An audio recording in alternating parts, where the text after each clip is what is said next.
critics are saying that this package ignored the plight of the migrants, because had there been direct money in the hands of the migrants, then they would have taken care of at a time when their issues of livelihoods had collapsed.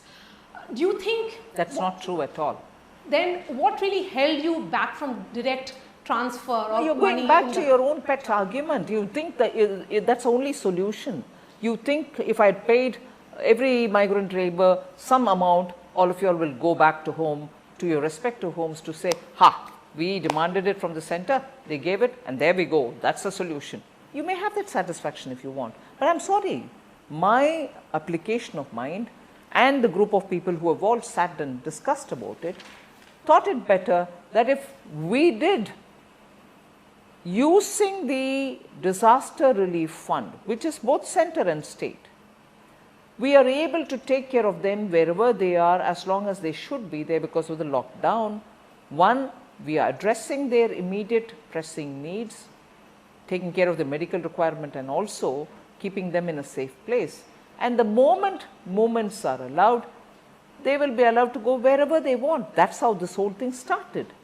And the states were the ones who effectively dealt with it at the ground level, saying, I'll keep them in different camps, in different districts, and make sure that, you know, grains reach the place, food is cooked and served, medical attention is given, and so on.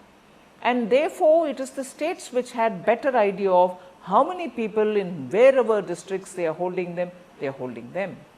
And when the extension of the lockdown started for the second time, when uncertainty crept in as to nobody knew when the lockdown would actually eventually be lifted, rightly, those migrants started feeling a bit of a fear, saying, what if I get affected by coronavirus? Or what if people in my village get affected, my family gets affected there? I'd rather. In fact, I've heard some of my own party activists who are working in the ground also say, some of them said, we'll go back to our village, irrespective of what might happen. So that fear started playing in them, and I will not for a moment fault them for it. It is a traumatic experience they have been going through, and when the center and the state started arranging for trains, they had by that time made up their mind, come what may, I have to go back to my village. So they started moving away. So these are things on which, I'm sorry to say, no one can be wiser. Everyone is watching this, yes, and it's an emotional trauma, and all of us are equally responsible to reach out to them and do something in our own way. This is reverse migration that yes, we are witnessing. You have started the economic activities, you have said that construction activities must begin, factories have started opening. The question is, if this labor force goes back, how will you resume the work? Who will be there and work, who will work in these factories? That's right, that's also for states also to think now.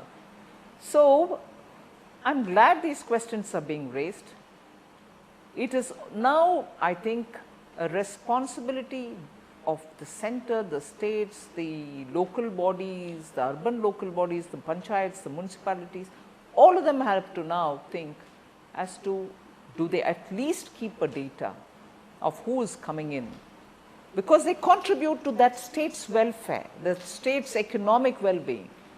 Shouldn't they have an authentic database of who is coming from where, yes, what kind of skill sets are they coming with, are they coming single or are they coming with their families? Some database should be maintained.